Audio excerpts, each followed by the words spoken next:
Hello, heroes. Today I wanted to talk to you guys about Kayden's law, the specific language of it. And this law is also known as Keeping Children Safe from Family Violence Law. Now, this law recently passed at the federal level, and the intent is to keep children protected from domestic violence. Unfortunately, there's a lot of flaws in this law. There's a lot of problem with it that it could potentially expose children to further abuse. So today we're going to be discussing about the language and the proposed solution for it. My name is Petra Deeter, and I'm from Victim to Hero Institute.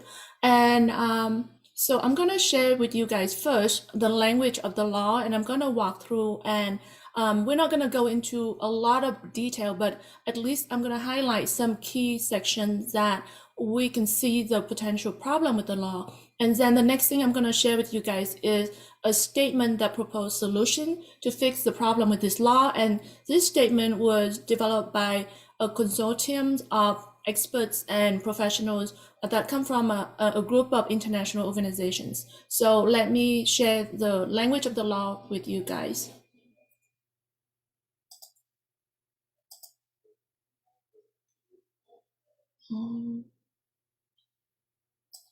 So first we're going to be going to the Congress website. So this is directly from the Congress website. So this is a law that passed, and it's called Consolidated Appropriation Act 2022. And if you notice in the tracker here, it showed that this has now become the law. So the Congress passed it and the president signed it. And so it has now enacted and become the law. So a portion of this Appropriation Act is the Kayden's law. It's one portion. It's actually the Title 15 of it. So we're gonna go to Title 15. Okay, so it's right here. So when you search for the word children safe, it takes you directly to the top of this law. And so it's a Title 15. It's a Keeping Children Safe from Family Violence. And like it said, it's also called the Kayden's law. The law consists of a few sections. The first section is the finding. And in here, the finding, we actually have a lot of problem with the finding is where the Congress explained and justified why they passed this law. And unfortunately, when you look through this, there's a lot of problem with this. So for example, this statement here. Statement number 6 that said, empirical research indicates that courts regularly discount allegations of child physical and sexual abuse when those allegations are raised in a child custody cases. Courts believe that less than a quarter of the claims that a father has committed child physical and sexual abuse with respect to cases in which an allegedly abusive parent claimed the mother alienated the child, and the court believed only 1 out of the 51 claims of sexual molestation by a father. Independent research indicates that child sexual abuse allegations are incredible between 50 to 70% of the time. Now, as a legislator, when you see something like this, it seems really alarming. It seems really scary. And I mean, as a legislator who doesn't want to go out there and fix things and trying to protect children. Unfortunately, this study is really questionable. It has actually, in fact, been proven to be invalid. And you notice there's a very much a gender bias here. It's trying to portray that mothers are being falsely accused of being alienators, and so there's a gender bias in this statement. And that, like I said, there have been studies that, and we can actually show you very detailed and very thorough issue methodological and statistical flaws in this particular study here. And similar to statement 7 and statement number 8, there's a few different things there, but like I said, I won't be going through into a lot of details on it. The point that we wanted to bring up here is that in this finding section of the law, which where the Congress trying to justify the reason for passing this law, there's a lot of flaws in this basis, the foundation of this law. Okay, thank you. I saw Laurie said every family will be in trouble with this. Allegation will be taken as truth, and the courts will mandate counseling therapy to parents that will not be able to afford. And it's the dominoes that fall, and the state will have more authority to take children. Yeah, it's very sad. Thank you for that statement. John said, absolutely false data and gender bias flaws. Yeah, exactly. It's really, really serious problem. So that's the first portion of the law. Let's go to this next section of the law. It's the purpose. The intent is very good. They want to protect children, etc. And then what it is, they're trying to get all the state to pass the same law, and if the state pass the same law, then they will be able to get the funding that coming out of this. And there's actually a lot of money behind this. There's millions of dollars. There's I think $1.5 billion budget for behind this enactment of this law. Okay, so the next section of the law is the law's language itself. And we have a lot of problem with it, but I'm just going to highlight a few things. So for example, the first part here is said, so essentially, if you have a custody case and there was allegation of physical or sexual abuse, they said that the only professional that going to be allowed from now on, because of this law, the only professional that allow are these people here, which is expertise and clinical experience working with victims of domestic violence or child abuse.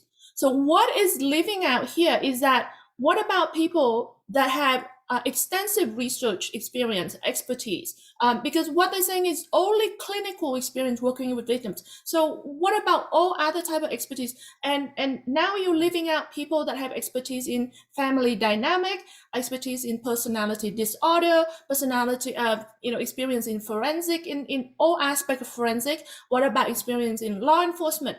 These are all really critical experts that should be allowed in court to help determine and to help protect victims, honestly. Because if you prevent victims from being able to bring in professionals that can defend them, then this is a very serious problem. What this does is only allow domestic violence group people to be able to come in and testify in court. Everybody else is not going to be allowed. This is a problem for victims. Victims are being prevented from being able to defend themselves. And we all know that false allegation is a very big aspect of parental alienation. A lot of alienators will use false allegation in order to win an advantage in custody cases. And so this is a very serious problem. And another aspect of it is that the existing law, like the fact somebody is allowed, an expert is allowed in court, is based on evidence law. And the evidence law indicated that when you have an expert that is probative, material, and relevant, that's the foundation of the evidence law. You should be able to allow any experts that meets that criteria. What is going on right here that you are seeing is it's almost unconstitutional in that what you are seeing is that the legislative branch of the government is attempting to interfere with the judiciary branch and prevent them and taking away their power in making informed decision, because judges in the courts are now not being able to have access to the right experts and professionals to be able to make informed decision. And that's very serious. Another aspect of it is talking about, in finding regarding allegation of abuse, it will consider all these things. So including past and current protection and restraining order, sexual violence, abuse protection order, etc., conviction, arrest. So what it's saying here is that we're going to consider even just allegation. So you are going to essentially being considered guilty even before proven. This is actually in reverse of the system, the law system as itself, because really in America, the standard is you are innocent until proven guilty. What this is saying is that you are going to be considered guilty until you could proven yourself innocent. So that's the wrong way around. And another key aspect is that, and especially for the community of people that have been targeted as victim of parental alienation, how easily it is for people to get a restraining order or a protection order, or even getting people arrested based on false allegations. Exactly like Laurie said in the chat room, anyone can make an allegation, and that's a problem. And so what this law is not taking into consideration is that there are false allegations of abuse, and that has to be taken into consideration. Because for someone to get a protection order or restraining order, it's based on one person signing a document that claims that this is true, that they are being at risk of being harmed, and that there's physical or serious harm that has been sort of perpetrated against themselves or against their children. But if that parent or that person lied, there's no implication here in the law that recognize that potential of fabricated and false allegation. And yeah, it happened to, Laurie said it happened to her. It happened to many parents that we talked to. So this is a huge problem with this law. Okay, now let's go to the next section of the law, where it said the law will ensure that in a child custody proceeding, a court may not solely in order to improve a deficient relationship with the other parent of a child, remove a child from a parent or a litigating party who is competent, protective, and not physical or sexually abusive, and with whom the child is bonded or to whom the child is attached. Now, the problem with this is that, okay, notice it said you will not remove the child if from a parent who is who is not physically or sexually abusive. The law doesn't recognize if a parent that is psychologically abusive, the law will not remove the child. So the law failed to recognize psychological abuse. And then it said, if that child is bonded or attached. So we know very well in situation with parental alienation, that's exactly what this law is saying, that the law will not remove a child from an abusive alienator because the law failed to recognize psychological abuse. And the law also does not recognize that there are pathological attachment, there are negative bonding. There's a situation that, like, for example, trauma bonding, or there's so many issues with this. And that's the problem, is the law is not removing and protecting children from psychologically abusive parent or litigating party. And so essentially this law is enable, and in fact it's actually incentivize the alienator to make false allegation because there's no ramification, because the child will not be removed from them. And then the next part of the law, the same thing, is repeating essentially the same language. The only difference is that instead of, not only the law will not remove the child, the law will not also not restrict contact. And so the law is essentially leaving the children with the abusers. This is a very big problem. We have a problem with this language. Okay, the next part in the language is talk about a court may not order a reunification treatment unless there is generally accepted and scientifically valid proof of the safety, effectiveness, and therapeutic value of the reunification treatment. Now, for legislators who are not familiar with parental alienation and what's going on in the field, they might think that this sounds really good. This sounds like a good thing. Unfortunately, many activist groups has go out there and try to claim that parental alienation is junk science, and trying to claim that parental alienation treatment, reunification treatment for alienated children or alienated family is not scientifically valid. So their attempt here is actually to prevent victims of parental alienation from receiving the treatment that they need. What is needed here is not scientifically valid proof, but what we need is best practice. What we need is evidence-based treatments. What we need is empirically validated treatment. If you create a law like this, for example, what that means is that you cannot send people into a treatment unless it is scientifically proved. But you cannot develop scientifically proved treatment if you don't have test subjects. Right? So if you don't send people there, how can you actually develop? So the law not only prevent victims from getting the treatment that they need, At the same time, the law is preventing scientifically valid treatment to being able to develop. So that's also another problem. We see Chris says some parents appreciate child protection laws. They know they can manipulate using and abusing their children for custody win and benefits. Yeah, we do know that's unfortunately is a reality, that situation. And John said the child was removed from a caring, loving, and providing parent, which enables the alienation first. And yeah, it's so true. Okay, so let's continue. And then they then talk about like I said, I'm not going to go through all the detail. I'm just going through a few basic things.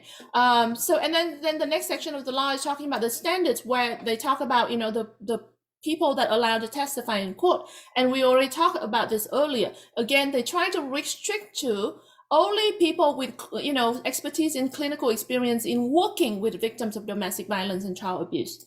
Again, like I said, if you could have a research center, you know, a accredited, you know, research and university educational institution, you cannot have experts that coming from there. You cannot have experts that coming from, for example, law enforcement background. You cannot get people that have a lot of experience with forensic science, for example, to go in. You cannot get people that have experience in suggestibility of children or child development. You know, all these areas that are so important that the court need to be able to hear from. And this law is preventing all these people from going in there.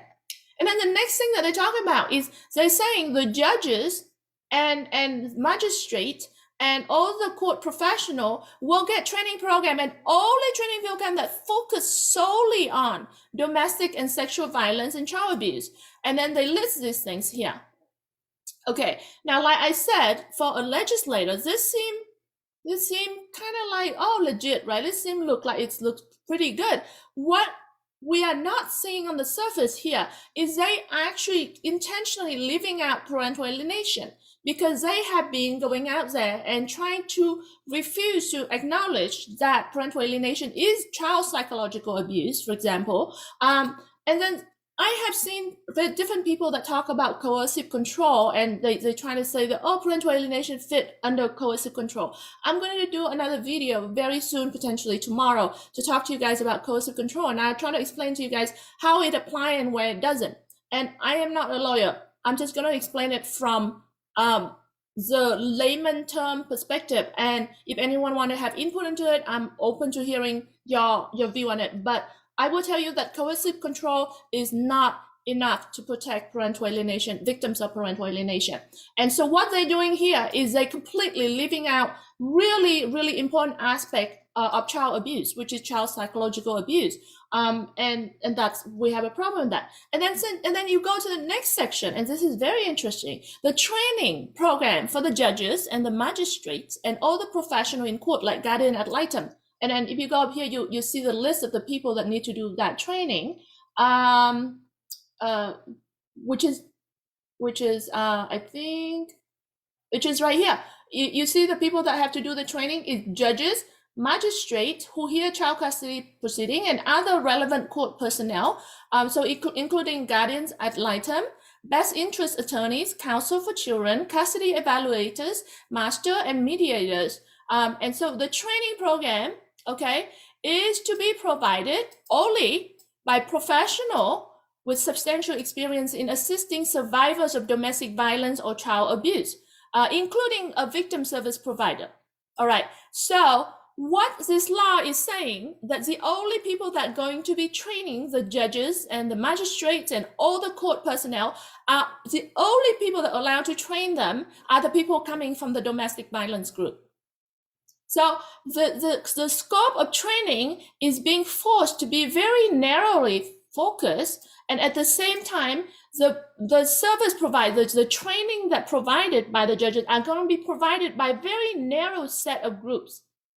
And that's, you are leaving out so many other experts and professionals that should provide different aspects of education to judges and lawyers and guardian ad litem and custody evaluators and everything else. So what this does is, and isn't that interesting though? Because what this is doing is it's funneling all the funding in this law into the domestic violence group, because all the funding is going into the training, and the only training, the way it's written here, is going to be provided by domestic violence group. Yeah, and that's really a big problem, because that is going to be so narrow-minded and skewed in the training for all of these people that going to go out there that's supposed to determine the well-being, the safety of the children. So there's more stuff going on here, and I'll let you guys to go more into it. Like I said, this comes straight out from the Congress website, and the bill is called HR 2471. It's already passed as a law, and the attempt now is they're trying to pass this in all the states. So we have a real problem with that. And like I said, I only highlight a few things, but there's a lot more issues with the law. What I wanted to share with you guys now is a statement that was developed by a consortium of experts and professionals from various international organizations, in where we propose how this law should be fixed. And so for anyone that, if you could help spreading the word, and if you want to participate in helping trying to convince legislators to fix this problem, we wanted to give you information on how to do this. So this is a statement that we developed. And so if you're going, and we're going to post this on our Facebook page and on different places, and then you feel free to share this as widely as you can. But yeah, let me walk through this for you so that you have an idea of what's on this flyer. So this flyer is about Kayden's law. It's a part of the Violence Against Women Act 2022. Another name of it is Keeping Children Safe from Family Violence Law. And this law, even though it said keeping children safe, it is actually unsafe for children. Okay, so, and millions of children may be affected. And so on the right-hand side here, I was kind of like in the middle, we listed the bills that are relevant to this. So you see that at the federal level, there's one bill that passed, and then there are two other bills that are pending. And we also listed some of the state bills, and there's actually more that we know that are coming, and some that we haven't added into here. Okay, so there's a summary here that talking about the Kayden's law. That is a subsection of the Violence Against Women Act, and it is intended to protect children from domestic violence. So the intent is very good, but unfortunately the law has serious flaws and implications for safety of children, and there is now an attempt to pass this law in all states. And then on this left-hand side here, we listed the problems with the law, and I walked through some of that with you guys just right now. Now, on the right-hand side, we propose a solution. So, for example, we propose that the law section need to amend to allow more experts, not just domestic violence experts, experts like, experts in family dynamics, experts in personality disorders, expert in suggestibility of children, experts in child development, experts in forensic science, and other kind of, experts, right? So, law enforcement, for example. Another aspect of it is we recommend that the law section to be amended to recognize that false allegation of domestic violence and child abuse do exist, and that false allegation must be taken into consideration.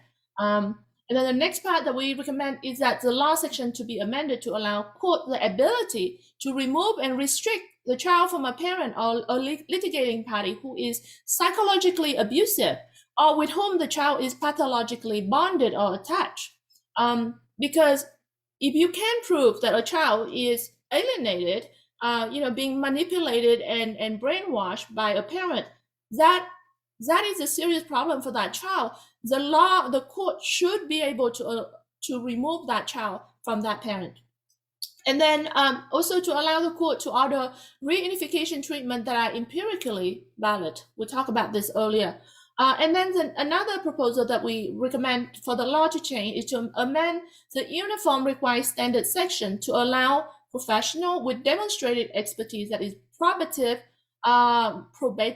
material, and relevant. And this is based on the evidence law. The next section is we recommend that the law to change to amend the training and education program section to allow training to be provided by not just this narrow scope where you only allow domestic violence professional to train. That's very narrowly minded. And so judges and lawyers and other court professionals should be trained by professionals with demonstrated experience or expertise, and including researchers from accredited educational and research institutions, psychologists, psychiatrists, law enforcement, and the like. So this statement on the right-hand side, we listed some of the organizations that endorsing this statement. So you see a number of the organizations here. We know that there are more organizations, and we should be able to list, we should be able to fill in all this space here. We know that a lot more people agree with this. So if you guys know of organizations that would like to participate in this effort and would like their name to be listed on this site here, please let us know. And like I said, we're going to share this flyer onto our Facebook page and on our website so that you can actually find the flyer, so that you can actually share it out. So thank you so much for being here. Thank you, Carolyn, for sending the stars, as well as Laurie. Really appreciate you guys. And yeah, please help us share the words. And I will talk to you guys again very soon. I know there are a number of people that have reached out to us and said how they can volunteer. We're going to, if we have not already connected with you, we will connect with you, and we will discuss the specific actions that you can help taking. Thank you so much, Yoko. I know you also sent us some private messages that we haven't been able to catch up with you. We will. So thank you so much. Please help us share this in different Facebook groups that you participate in, any group that might be relevant. And if you, like I said, if you know any organizations that would like to help us participate in this, please let us know. So thank you so much. Have a great day, and I will talk to you guys again soon.